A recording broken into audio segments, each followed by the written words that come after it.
Hello everyone. तर कसे आहेत सर्व? बऱ्याच दिवसांनी मी आज व्लॉग टाकत आहे आणि हा व्लॉग आहे आज जेव्हा आम्ही वैष्णवी देवीच्या दर्शनाला गेलो होतो तेव्हाचा व्लॉग आहे.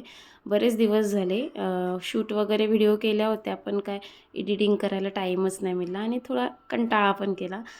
त्यामुळे मी आज व्हिडिओ टाकत आहे, व्लॉग टाकत आहे. तर आम्ही अमृतसरला स्टे केला होता एक दिवस. आधीच रात्री पोचलो आम्ही आणि मग त्या दिवशी आम्ही डिनर वगैरे केला आणि झोपून गेलो आणि नेक्स्ट मॉर्निंगला आम्हाला दुसऱ्या प्लेसला जायचं होतं. तर आम्ही सर्व इथं रेडी वगैरे झालो आहेत.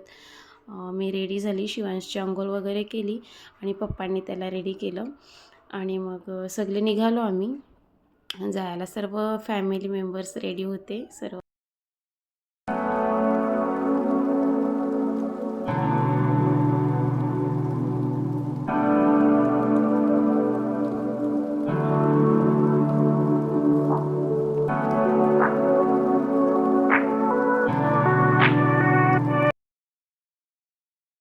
आणि आम्ही निघालो होतो अमृतसरमध्ये. पहिला आमचा स्पॉट होता तो जालियनवाला बाग बघायचं ठरवलं होतं आणि सकाळची वेळ होती आणि फार थंडी होती.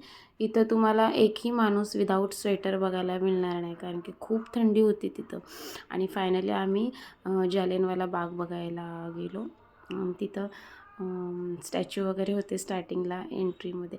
खूप छान आहे प्लेस. छोट्या छोट्या गोष्टी आहेत बघण्यासारख्या. त्यामागे मोठ्या मोठ्या स्टोरी आहेत, पण ज्यांना कोणाला माहिती असेलच, प्रत्येकाला माहिती असायला पाहिजेच ॲक्च्युली. तर खूप छान प्लेस आहे.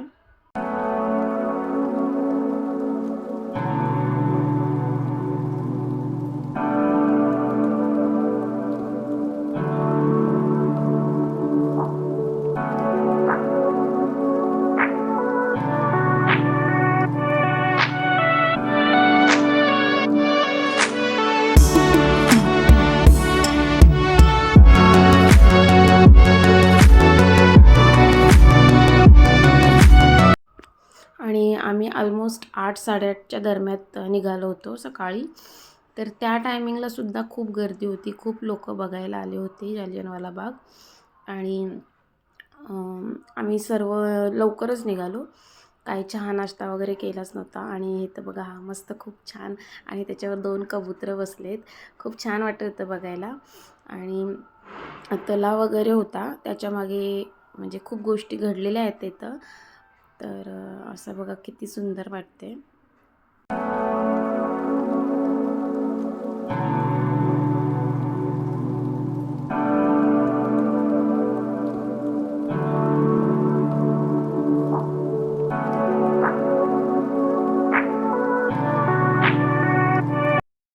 आणि त्यानंतर आम्ही निघालो जिथं गोळीबार झाला होता, म्हणजे बंदूक गोळ्या लागल्या होत्या ते बघायला निघालो. आणि जे आहेत ना ते चौकोन वगैरे, तिथं गोळ्या लागल्या होत्या आणि त्याच्याविषयी थोडी इथं माहिती पण लिहिली होती, कसं काय आणि कधी कुठल्या साली वगैरे गोळीबार झाला होता ते. आणि सर्वजण आम्ही एकदम बारकाईने निरीक्षण करत होतं कसं काय. आणि शिवांशी तर विचारतं त्या गोळ्या कुठं आहेत, कुठे गेल्या, त्याला त्याच्या प्रश्नाची काय उत्तर द्यायची. आणि इथं गार्डन वगैरे होता, खूप मोठा गार्डन आहे तिथं आणि मस्त एक शांत वातावरण आहे तिथं. खूप छान वाटत होतं.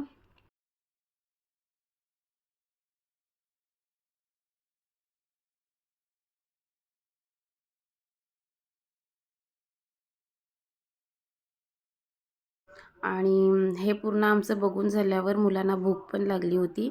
मग आम्ही तिथून एक्झिट घेतला आणि पहिली थोडी शॉपिंग केली सर्वांनी. आणि मग काहीतरी खायचं ठरलं. आणि तिथं खायला जाताना पण एक शनिदेवाचं छान मंदिर होतं, तिथं पण आम्ही दर्शन वगैरे घेतलं. आणि एक ताजमहलसारखा काहीतरी प्लेस होता. I don't know what is this, काय त्याचं नाव आहे वगैरे, पण खूप छान वाटत होतं. सेम ताजमहलसारखं दिसत होता. आणि त्यानंतर त्याच्या बाजूला राधाकृष्णाची पण खूप मोठी मूर्ती होती, खूप सुंदर दिसत होती. ती पण मी कॅप्चर केली. आणि मग आम्ही चहा नाश्ता. त्यानंतर आम्हाला सर्वांना भूक लागली होती, स्पेशली मुलांना. आणि नाश्त्याचा पण टाईम झाला होता आणि मला तर चहाची क्रेविंग होत होती. मग बाजूला आम्ही मॅकडी होती तिथंच गेलो आणि बर्गर वगैरे मुलांसाठी ऑर्डर केला. आणि मी स्पेशली चहा घेतला. खूप मला क्रेविंग झाली होती चहाची.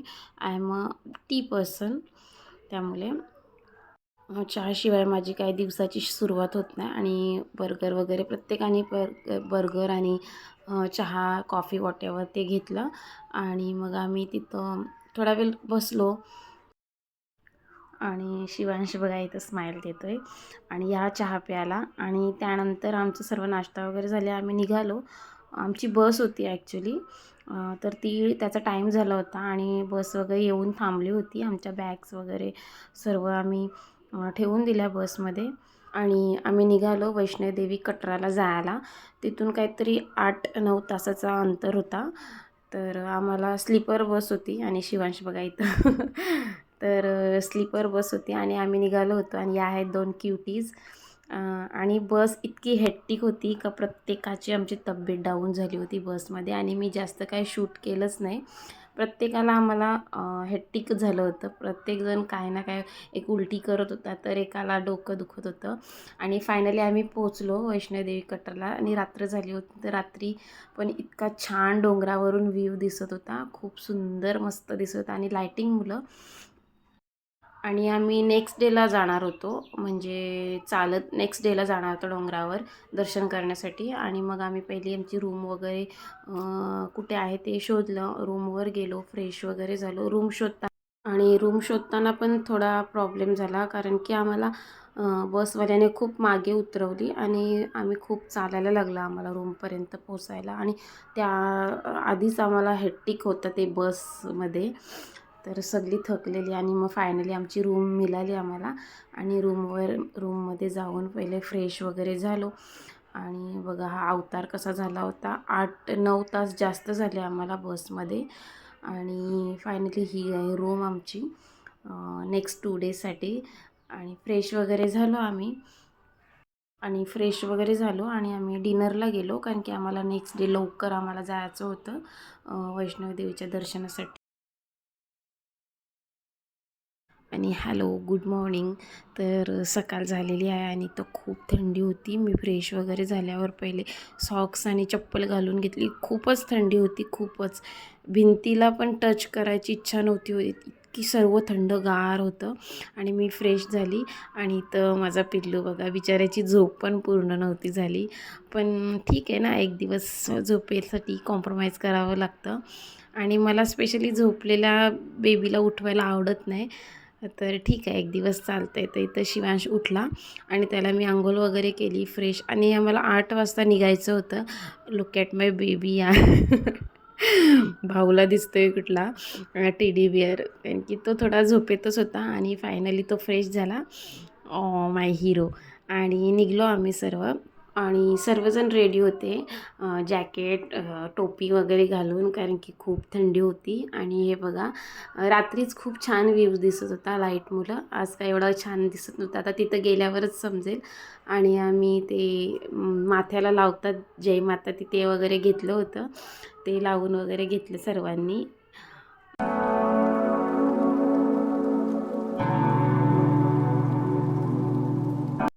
आणि त्यानंतर आम्ही गेलो पासेस काढायला, कारण की तिथं कंपल्सरी पासेस होत्या. जर वरती दर्शनासाठी जायचं असेल तर पास घेणं कंपल्सरी आहे.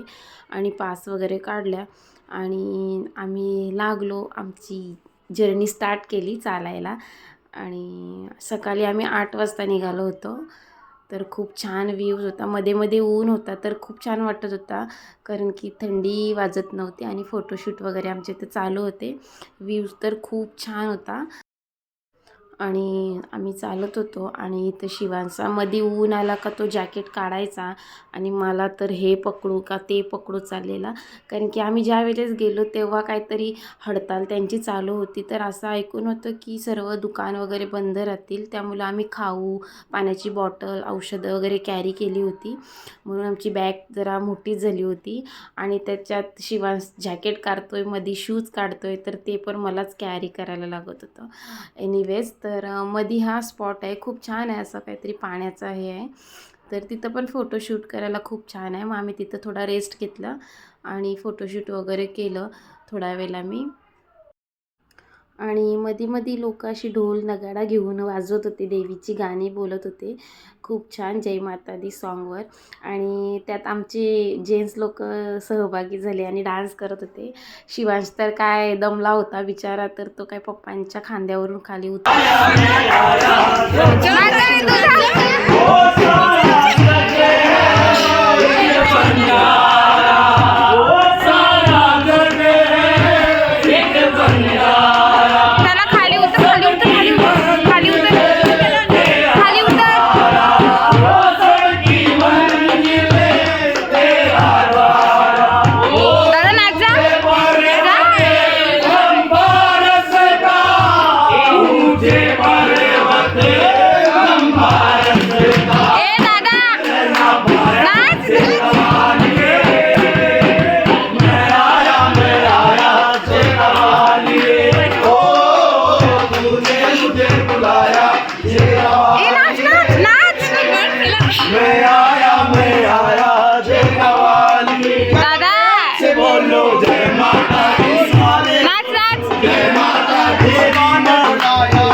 आणि थोडा वेळ आम्ही इथं बसलो होतो, कारण की सगळी नाचून दमली होती. तर थोडा वेळ बसायचा ठरवलं आणि 8 वाजता निघालो होतो. तर आम्हाला ऑलमोस्ट 1 तास झाला होता. तर